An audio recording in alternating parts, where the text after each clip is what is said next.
Assalamualaikum warahmatullahi wabarakatuh. Gimana kabarnya teman-teman semua? Mudah-mudahan sehat selalu ya. Perkenalkan, kami dari kelompok 1. Di sini kita akan menjelaskan tentang analisis korelasi produk momen.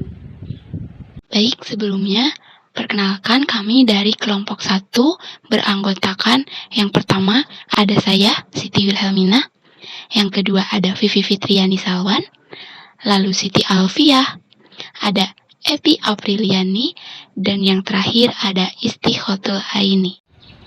Perkenalkan, saya Siti Wilhelmina. Di sini saya akan menjelaskan pengertian korelasi produk momen dan kegunaan korelasi produk momen. Oke, di sini kita akan menjelaskan analisis korelasi produk momen. Yang pertama, kita akan menjelaskan pengertian korelasi. Yang kedua, pengertian korelasi produk momen person. Yang ketiga, kegunaan korelasi produk momen person. Lanjut asumsi, nilai R dan langkah-langkah menghitung koefisien korelasi parsial. Lanjut, kita ke pengertian korelasi. Apa itu korelasi? Korelasi adalah istilah statistik yang menyatakan derajat hubungan linear searah bukan timbal balik antar dua variabel atau lebih. Hubungan antara dua variabel dinamakan dengan korelasi bivariat. Jika lebih dari dua variabel dinamakan dengan multivariate correlation atau korelasi multivariat.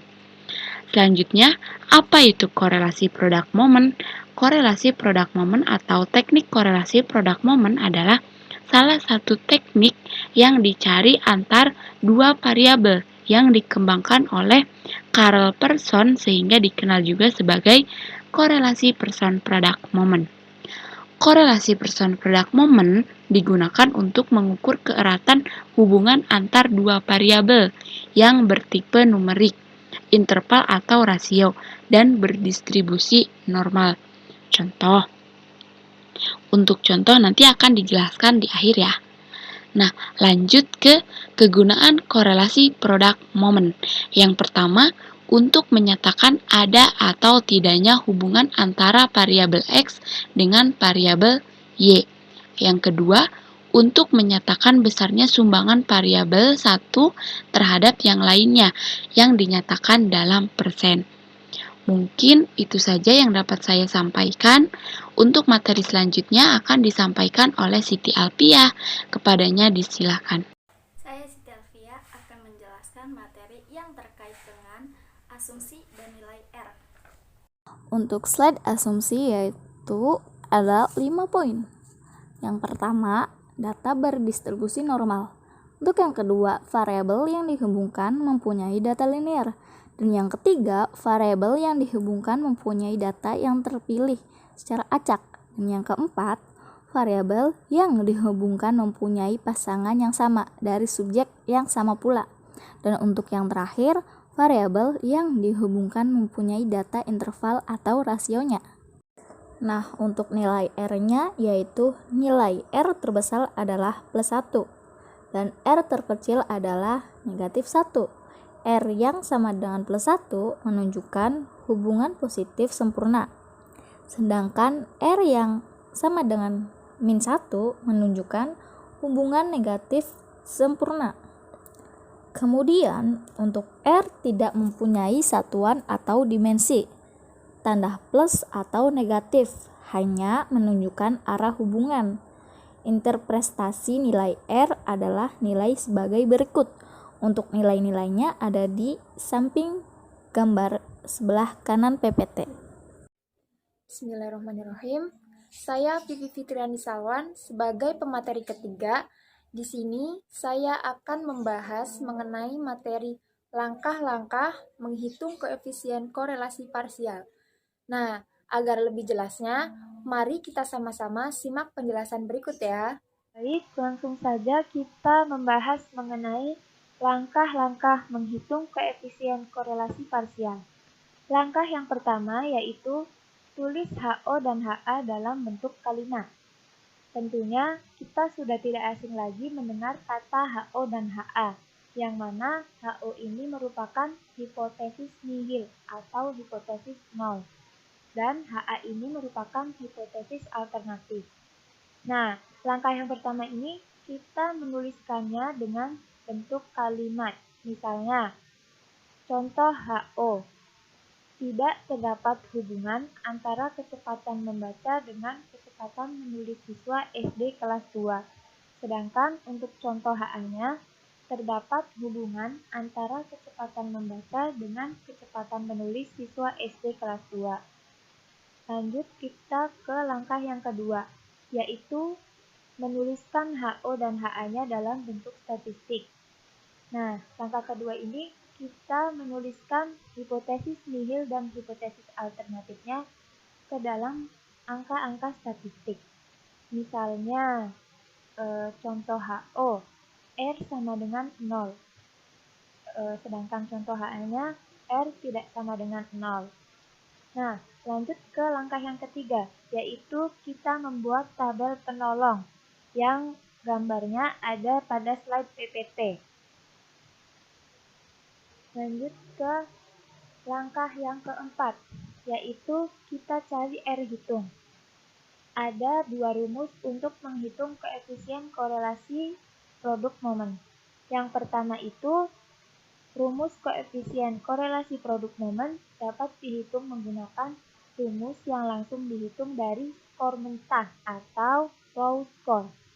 Nah, bisa juga menggunakan rumus deviasi, yang mana angka-angka yang digunakan dalam rumus deviasi ini telah diolah terlebih dahulu sehingga nilainya akan lebih kecil. Nah, langkah yang kelima yaitu tentukan taraf signifikansinya. Untuk menentukan taraf signifikansi ini biasanya yang digunakan itu 5% atau 1%. Kemudian langkah yang keenam yaitu cari R tabel dengan DK sama dengan N-2. DK ini merupakan derajat kebebasan atau bisa juga disebut dengan DF, yaitu degree of freedom. Nah, untuk N itu merupakan jumlah sampel atau respondennya. Langkah yang ketujuh yaitu menentukan kriteria pengujian. Misalnya, R hitung itu lebih besar dari R tabel, maka hipotesisnya diterima. Begitu juga sebaliknya. Kemudian lanjut ke langkah yang ke-8, yaitu membandingkan P hitung dengan P tabel. Misalnya, P hitung itu lebih besar dari P tabel, maka HO ditolak dan HA diterima. Nah, apabila P hitungnya itu lebih kecil dari sama dengan P tabel, maka HO diterima dan HA ditolak. Dan yang terakhir yaitu kita membuat kesimpulan. Sekian pembahasan dari saya. Selanjutnya akan dibahas oleh Saudari Evi Apriliani. Perkenalkan, nama saya Evi Apriliani. Di sini saya sebagai pemateri keempat akan membahas mengenai contoh soal dengan penyelesaian korelasi produk momen dengan cara manual. Lanjut ke contoh soal. Diketahui data hubungan antara motivasi dengan kinerja guru di SD 1 Samarinda yaitu sebagai berikut. Terdapat tabel motivasi antara kinerja guru. Motivasi ini sebagai variabel X atau variabel independen, sedangkan kinerja guru yaitu sebagai variabel Y atau variabel dependen. Dari data tersebut, tentukanlah apakah terdapat hubungan yang signifikan antara motivasi dengan kinerja guru di SD 1 Samarinda. Yang pertama, penyelesaian manual. Dengan ketentuan, jika nilai R observasi atau R hitung lebih besar atau sama dengan R tabel, maka HA diterima. Jika nilai R observasi atau R hitung lebih kecil atau sama dengan R tabel, maka HA ditolak. Dengan ini HA adalah ada hubungan antara motivasi dengan kinerja guru, sedangkan HO adalah tidak ada hubungan antara motivasi dengan kinerja guru. Dengan ketentuan HA, R sama dengan 0 dan HO R tidak sama dengan 0. Dengan taraf signifikansinya adalah 0,05.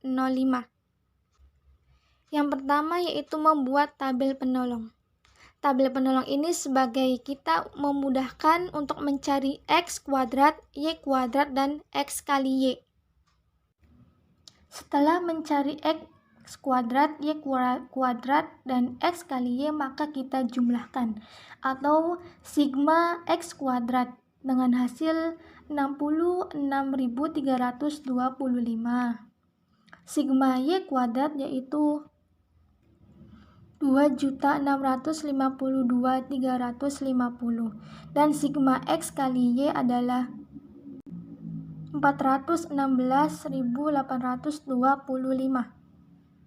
Dengan rumus RXY sama dengan N dikali sigma X kali Y dikurang X kuadrat dikali Y kuadrat dibagi akar kuadrat N sigma X kuadrat dikurang sigma X kuadrat dikali N sigma Y kuadrat dikurang sigma Y kuadrat.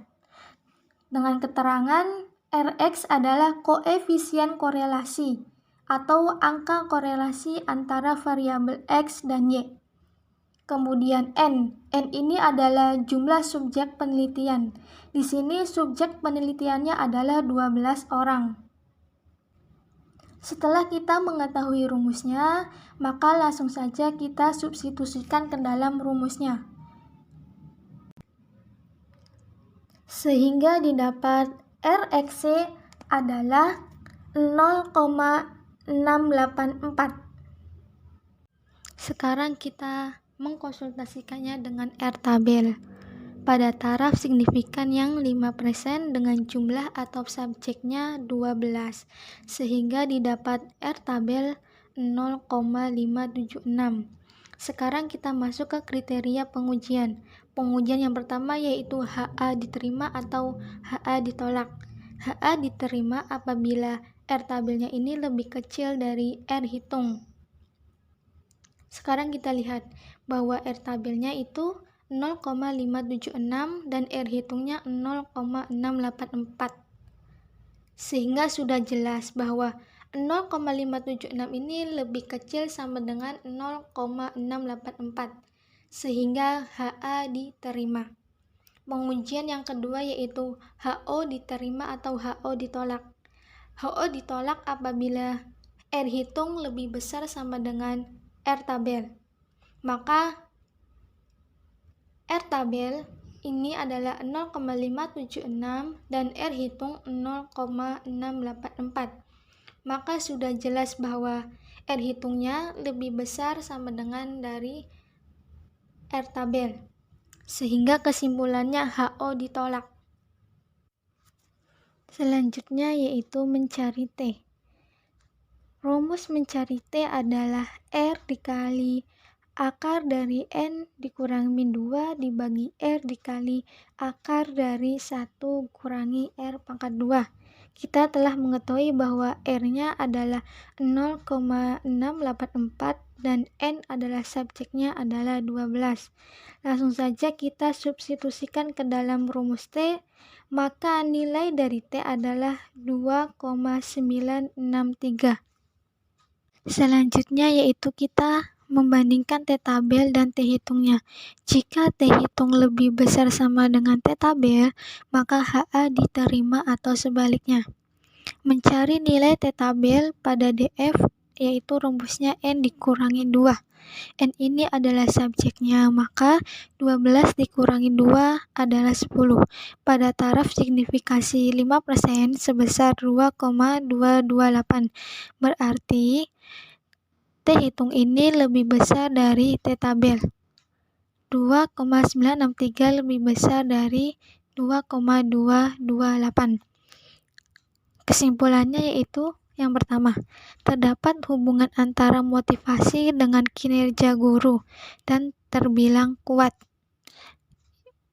Kesimpulan yang kedua, terdapat hubungan yang signifikan antara motivasi dengan kinerja guru. Yang ketiga, besarnya sumbangan motivasi terhadap kinerja guru yaitu sebagai berikut. R kuadrat dikali 100%, maka 0,684 684 pangkat 2 dikalikan 10%.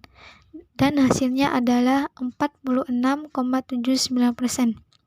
Jadi sumbangan motivasi terhadap kinerja guru sebesar 46,79%. Sekian dari saya. Assalamualaikum semuanya. Saya Istiqatul Aini akan menampilkan interpretasi hubungan antara motivasi dengan kinerja guru menggunakan aplikasi SPSS. Selamat menyaksikan. Assalamualaikum warahmatullahi wabarakatuh. Video kali ini saya akan menjelaskan tentang interpretasi data hubungan antara motivasi dengan kinerja guru menggunakan aplikasi SPSS. Di sini sudah terdapat data hubungan antara motivasi dengan kinerja guru, di mana motivasi sebagai variabel X dan kinerja guru sebagai variabel Y. Dari data ini akan diketahui apakah terdapat hubungan yang signifikan antara motivasi dengan kinerja guru atau tidak terdapat hubungan yang signifikan. Dan hubungannya itu sedang, kuat, atau lemah. Dalam penyelesaian menggunakan aplikasi SPSS harus melalui 3 penguji. Yang pertama, uji normalitas, kemudian uji linearitas, dan yang ketiga yaitu uji hipotesa atau hipotesis. Nah, cara menggunakan aplikasi SPSS ini, mari kita mulai saja. Biasanya tampilan awal akan seperti ini, kita close saja karena tidak terlalu penting. Tampilannya yaitu seperti ini. Dalam aplikasi SPSS ini terdapat 2 sheet, yaitu data view dan juga variable view. Nah, kita lihat datanya. Copy data motivasi dan kinerja guru, cukup datanya saja yang di-copy. Kemudian pindahkan ke data view, paste, dan tunggu hasilnya. Akan menjadi seperti ini. Variabel 1 dan variabel 2. Karena variabelnya akan kita ubah menjadi X dan Y, maka ubah ke variabel view. Klik variabel view. Kemudian di name variabel 1 diubah menjadi huruf X dan variabel 2 diganti menjadi huruf Y. Setelah itu perhatikan label. Karena variabel X adalah motivasi, maka ketik saja motivasi, dan variabel Y yaitu kinerja guru, maka ketik saja kinerja guru. Setelah selesai, sudah klik sembarang, kemudian kita klik ke data view. Otomatis variabelnya akan berubah menjadi X dan Y. Langkah pertama yaitu melakukan uji normalitas, di mana uji normalitas ini bertujuan untuk mengetahui apakah data yang disediakan ini berdistribusi normal atau tidak. Langkah-langkah dalam uji normalitas yaitu yang pertama, klik analis, kemudian klik deskriptif statistik, pilih explore, klik variabel X dan Y, arahkan ke kolom dependent, kemudian klik plots yang ada di samping, checklist normality plots with test, kemudian klik continue, dan yang terakhir klik OK. Nah, kita langsung saja ke aplikasi. Untuk menguji normalitas, yang pertama klik analis, kemudian deskriptif statistik, lalu pilih explore, klik explore. Setelah itu akan muncul tampilan seperti ini. Arahkan semua variabel ke dependent list menggunakan tanda panah. Klik saja, kemudian klik Y, panah-panah, lalu klik plots yang ada di samping, kemudian checklist normality plots with test. klik continue dan pilih OK. Nah, hasilnya akan keluar di file yang baru. Nah, ini adalah output dari uji normalitas. Terdapat tabel case processing summary, descriptive, test of normality, motivasi, dan juga kinerja guru. Untuk mengetahui apakah data hubungan antara motivasi dengan kinerja guru ini normal atau tidak, dilihat dari tabel test of normality, yaitu pada signifikasinya lebih dari 0,5, atau dilihat dari motivasi, yaitu tabelnya itu normal, dan juga kinerja guru juga termasuk ke dalam normal. Jadi, dapat disimpulkan bahwa uji normalitas pada data ini merupakan berdistribusi normal. Setelah itu kita ke uji linearitas. Secara umum, uji linearitas bertujuan untuk mengetahui apakah data variabel mempunyai hubungan linear secara signifikan atau tidak. Karena korelasi yang baik seharusnya terdapat hubungan yang linear antara variabel X dengan variabel Y. Langkah-langkah dalam menguji linearitas yaitu yang pertama, klik analis, kemudian klik compare means, kemudian klik means, klik variabel X, arahkan ke independent list, dan klik variabel Y, arahkan ke dependent list. Checklist test for linearity, klik continue, kemudian yang terakhir klik OK. Kita coba ke aplikasi untuk menguji linearitas. Yang pertama, klik analis, kemudian klik compare means, kita pilih means, akan muncul tampilan seperti ini. Arahkan variabel X ke independent list dan variabel Y ke dependent list.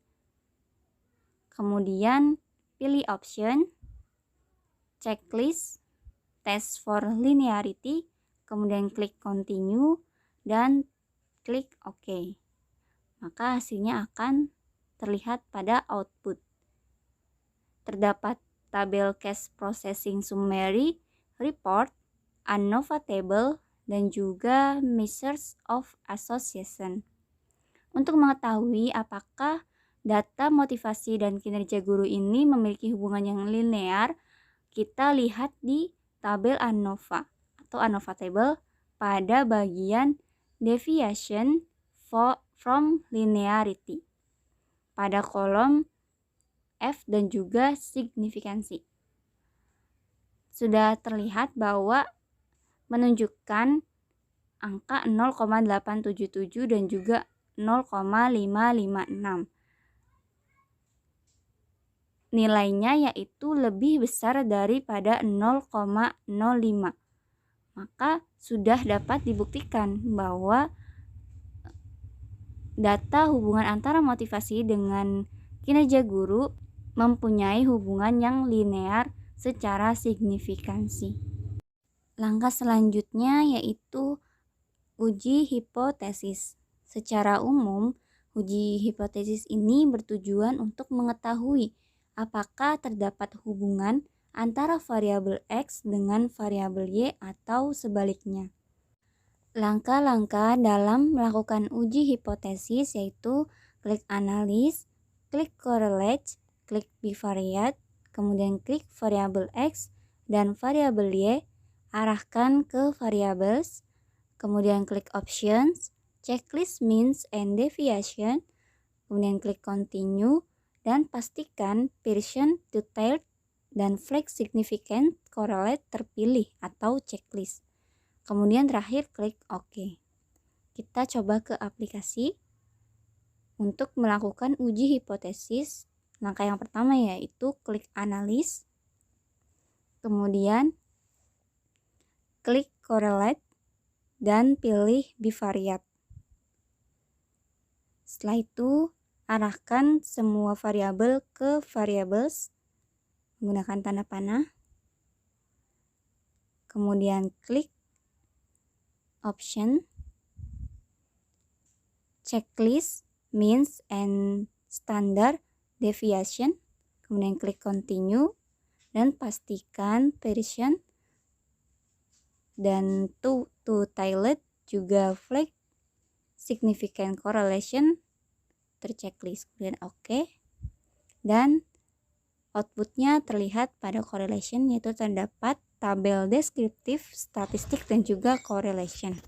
Untuk mengetahui apakah terdapat hubungan yang signifikan antara motivasi dengan kinerja guru, dilihat dari pertama deskriptif statistik, yaitu jumlah N-nya adalah 12. Kemudian pindah ke tabel correlation. Lihat di motivasi pada Pearson correlation, hubungan ke kinerja gurunya yaitu senilai 0,648. Begitu juga pada kinerja guru, pada Pearson correlation-nya yaitu hubungan ke motivasi memiliki nilai 0,648, di mana 0,648 lebih besar dari 0,05. Jika rumus lain, bisa juga dengan cara R hitung lebih besar dari R tabel. Di sini R hitungnya adalah 0,648 dan R tabelnya yaitu dilihat dari jumlahnya. Jumlah di sini yaitu N adalah 12. Jika jumlahnya 12, kita coba lihat ke R tabel berikut ini. Kalian bisa download melalui Google, juga sudah terdaftar banyak sekali R tabel.